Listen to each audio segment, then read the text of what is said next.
नमस्कार दोस्तों, मैं जितेश कौशिक एक बार फिर स्वागत करता हूं आपके अपने YouTube channel public reaction TV पर। तो कैसे आप सभी, उम्मीद करता हूं बढ़िया ही होंगे। दोस्तों, हर छोटी बड़ी खबरें व ताज़ा खबरें सबसे पहले पाने के लिए अभी सब्सक्राइब करके जुड़ जाए आपके अपने YouTube channel public reaction TV पर। साथ ही घंटे का बटन अवश्य दबा लें, जिससे कि हमारी हर एक नई वीडियो का नोटिफिकेशन सबसे पहले आ सके आपके पास। जी हाँ दोस्तों, क्योंकि आप देख रहे हैं उभरता हुआ न्यूज़ चैनल। तो चलिए चलते हैं अपनी खबरों पर। तारीख 4 अप्रैल सन 2023। आइए सबसे पहले बढ़ते हैं दिन भर की सुर्खियों की तरफ। हरियाणा में कोरोना ने बढ़ाई चिंता, शादी समारोह समेत 100 से ज्यादा भीड़ वाले कार्यक्रम में मास्क होगा जरूरी। गाय खरीद पर 25,000 रुपए सब्सिडी देगी हरियाणा सरकार, जाने किन्हें और कैसे मिलेगा लाभ। हिसार में किसान पहुंचे प्रशासन के द्वार, बोले ओलो बारिश से फसलें हुई खराब, फसल कटने से पहले जल्द गिरदावरी कराए अधिकारी। हरियाणा की 408 मंडियों में गेहूं की होगी खरीद, मगर इतने फीसदी नमी पर ही मिलेगा एमएसपी।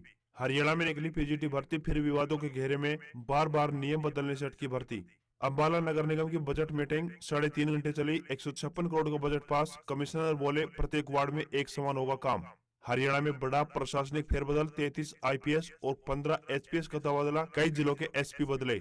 एनसीईआरटी ने 12वीं के सिलेबस से मुगलों का चैप्टर हटाया, कांग्रेस, कम्युनिस्ट और भारतीय जनसंघ से जुड़े अध्याय भी हटाए गए, इसी सेशन से होगा लागू। सराफा बाजार में सोने चांदी की कीमतों में गिरावट, जानेंगे ताजा हाल। और अब खबरें विस्तार से।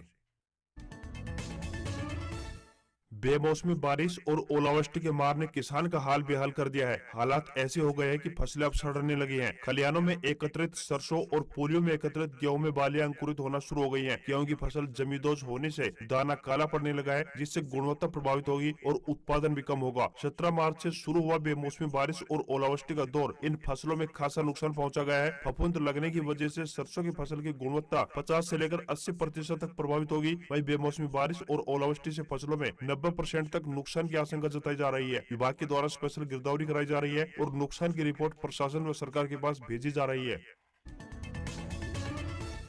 हरियाणा के भिवानी दौरे के दौरान सीएम मनोहर लाल खट्टर ने भवानीखेड़ा में जनसंवाद कार्यक्रम के दौरान सरपंचों पर बड़ा बयान दिया। उन्होंने कहा कि सरपंच 4 महीने से ई टेंडरिंग का विरोध कर रहे हैं। पहले 50-50 लाख रुपए लगाकर सरपंच बनते हैं, फिर उन्हें पूरा भी करते हैं। सरकार ने ई टेंडरिंग लाकर सरपंचों के 50 लाख कमाने वाले रास्ते को बंद कर दिया। इसके बाद सीएम ने लोगों से पूछा कि ई टेंडरिंग शुरू करना सरकार का सही फैसला है गलत। इस पर लोगों ने सीएम के इस फैसले को हाँ कहकर सही बताया। वहीं गाँव बापुड़ा में सीएम ने घोषणा की कि ऑनलाइन निकाली हुई जमीन के फर्द के लिए किसी भी अप्रूवल की जरूरत नहीं होगी। बैंक समेत संस्थाएं ऑनलाइन फर्द को मान्यता देंगे। इससे पहले वे भिवानी के गांव तिगड़ाना में बाबा परमहंस लटाधारी मंदिर में बाबा के दर्शन के लिए गए। उसके बाद उन्होंने बारिश से खराब हुई फसलों का जायजा भी लिया। उन्होंने किसानों को आश्वस्त किया कि सरकार उनके साथ खड़ी है। स्पेशल गिरदावरी करवाकर मई महीने में मुआवजा दे दिया जाएगा। भारतीय वायुसेना द्वारा अग्निपथ योजना के तहत विभिन्न गैर लड़ाकू पदों पर भर्ती के लिए आवेदन आमंत्रित किए गए हैं। इन पदों के लिए केवल अविवाहित पुरुष ही आवेदन भेज सकते हैं। जो भी उम्मीदवार इन पदों के लिए इच्छुक है, वह भारतीय वायुसेना की आधिकारिक वेबसाइट पर जाकर अपना आवेदन भेज सकता है। आवेदन करने की अंतिम तिथि 5 अप्रैल 2023 तय की गई है। इन पदों के लिए उम्मीदवार का 10वीं पास होना जरूरी है। आयु सीमा 17.5 साल से लेकर 21 साल के बीच होनी चाहिए। किसी भी वर्ग के उम्मीदवार को कोई भी आवेदन शुल्क नहीं देना होगा। कुक, मेस वेटर, लश्कर, वाटर कैरियर, सफाई वाला, बार्बर, धोबी, वॉचमैन, मोची, टेलर आदि पदों पर यह भर्ती होनी है। कृपया आवेदन करने से पहले आधिकारिक विज्ञापन अवश्य देख लें। इन पदों के लिए उम्मीदवारों को ऑफलाइन आवेदन करने होंगे। हरियाणा में 1 अप्रैल से प्रदेश भर में गेहूं की सरकारी खरीद की घोषणा कर दी गई है। इस बार प्रदेश भर में 408 मंडियों में खरीद केंद्रों पर गेहूं की खरीद की जाएगी। इसके लिए 4 खरीद एजेंसियां गेहूं की सरकारी खरीद करेंगी। सरकार ने खरीद के लिए एमएसपी यानी न्यूनतम समर्थन मूल्य 2125 रुपए घोषित किया है। खरीद एजेंसियां 12% नमी गेहूं को ही एमएसपी रेट पर खरीद करेंगी। प्रदेश के 408 अनाज मंडियों की खरीद केंद्रों पर गेहूं की खरीद होगी। इनमें सबसे ज्यादा खरीद केंद्र सिरसा में यानी 64 केंद्र बनाए गए हैं, जबकि दूसरे नंबर पर फतेहाबाद में 51 केंद्र बनाए गए हैं। इसके अलावा अंबाला में 15, भिवानी में 11, फरीदाबाद में 6, गुरुग्राम में 5, हिसार में 26, झज्जर में 10, जींद में 36, कैथल में 41, करनाल व कुरुक्षेत्र में 23, नूह में 5, महेंद्रगढ़ में 6, पंचकुला में 3, पानीपत में 12, पलवल में 13, रेवाड़ी में 3, रोहतक में 10, सोनीपत में 24 व यमुनानगर में 13 खरीद केंद्र बनाए गए हैं। सरकारी खरीद आरंभ होने के बाद मंडियों में अभी तक गेहूं नहीं पहुंच पाया है। जब गेहूं पकने को है तो पश्चिमी विक्षोभ के चलते बारिश व ओलावृष्टि व तेज हवाएं चलने से फसल खेतों में बिछी हुई है। ऐसे में माना जा रहा है कि इस बार 10 अप्रैल के बाद मंडियों में गेहूं आने लगेगा। हरियाणा के झज्जर में बारिश व ओलावृष्टि से खराब हुई फसलों के मुआवजे की मांग को लेकर बेरी क्षेत्र के ग्रामीण सोमवार को लघु सचिवालय में पहुंचे। ग्रामीणों ने खराब फसलों के मुआवजे की मांग को लेकर नारेबाजी की। डीसी से खराब फसलों की जल्द से जल्द गिरदावरी कराने की मांग की। बताया कि क्षेत्र के किसानों की फसलें अधिकतर बर्बाद हो चुकी है। किसानों ने कहा कि किसानों को काफी परेशानी का सामना करना पड़ रहा है। प्रशासन जल्द ही खराब हुई फसलों की गिरदावरी कराए और किसानों को उनकी फसलों का उचित मुआवजा दे, जिससे किसानों को थोड़ी बहुत राहत मिल सके। झज्जर के डीसी कैप्टन शक्ति सिंह ने किसानों को आश्वस्त किया कि जिन किसानों की फसलें बारिश व ओलावृष्टि से खराब हुई है, उन किसानों को उनकी खराब फसल का मुआवजा दिया जाएगा। किसानों से भी अपील की है कि क्षतिपूर्ति पोर्टल पर किसान अपना पंजीकरण अवश्य करवाए। इसके बाद ही अधिकारी गिरदावरी कर सके और किसानों को उनकी खराब फसल का मुआवजा समय पर मिल सकेगा। वहीं किसान नेता ममता कादियान ने कहा कि किसानों को 25,000 रूपए प्रति एकड़ के हिसाब से मुआवजा दिया जाए ताकि किसानों की कुछ भरपाई हो सके।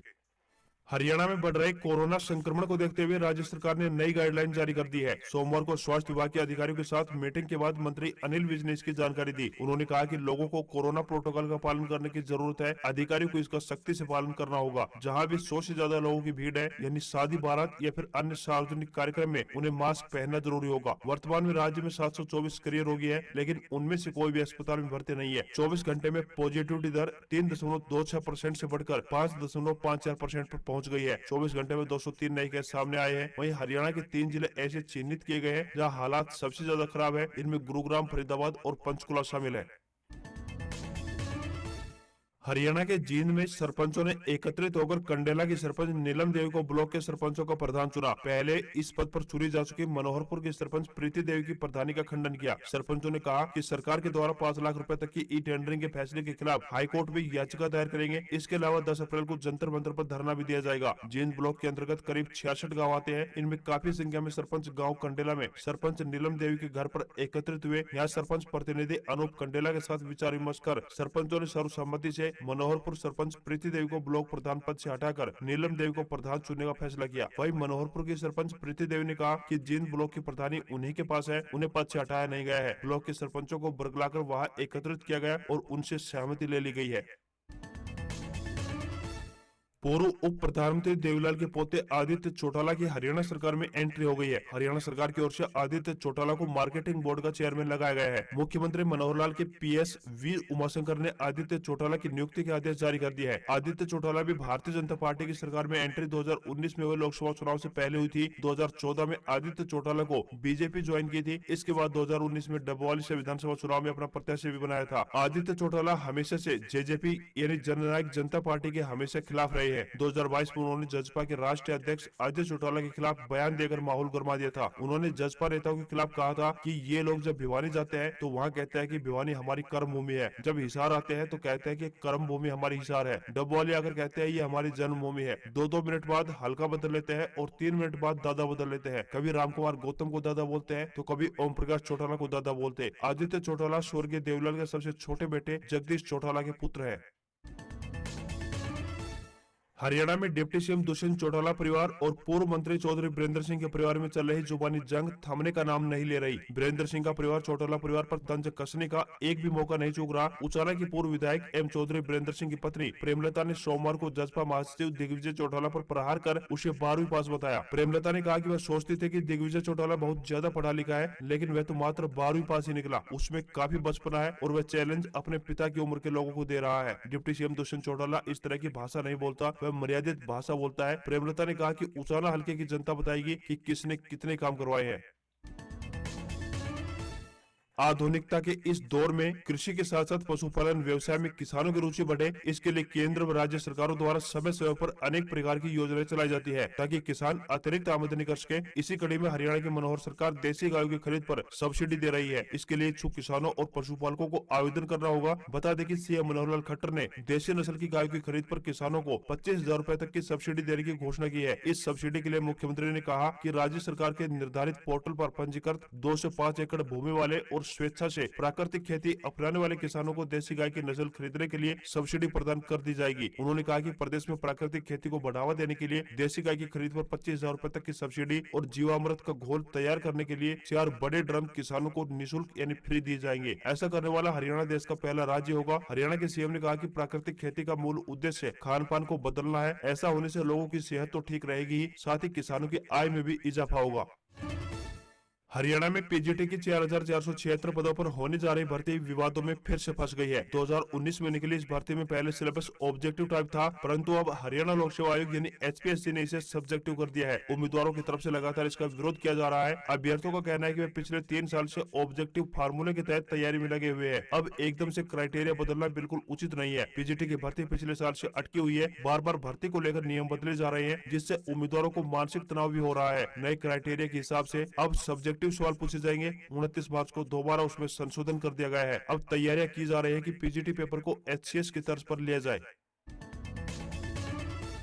हरियाणा विद्यालय शिक्षा बोर्ड यानी BSEH की 10वीं और 12वीं की उत्तर पुस्तिका मूल्यांकन का काम 3 अप्रैल से प्रारंभ हो गया है, जबकि मई में बोर्ड की परीक्षाओं का परिणाम भी घोषित कर दिया जाएगा। अब प्रत्येक मूल्यांकन केंद्र पर एक समन्वयक तैनात होगा, जो शिक्षकों द्वारा जांची जा चुकी 10% उत्तर पुस्तिकाओं की पुनः जांच करेगा। अगर कहीं खामी है तो फिर इसकी रिपोर्ट भी बोर्ड मुख्यालय को देंगे। मूल्यांकन केंद्रों पर उत्तर पुस्तिकाओं के अंक रोजाना बोर्ड मुख्यालय पर ऑनलाइन अपडेट किए जाएंगे, जिससे मूल्यांकन कार्य के साथ साथ रिजल्ट तैयार करने में भी मदद मिलेगी। 12वीं पास के लिए 39 और 10वीं के लिए 78 मूल्यांकन केंद्रों पर 8,688 शिक्षक परीक्षाओं की उत्तर पुस्तिका जांचने का काम करेंगे। अब विद्यार्थी रिजल्ट आने का बेसब्री से इंतजार कर रहे हैं।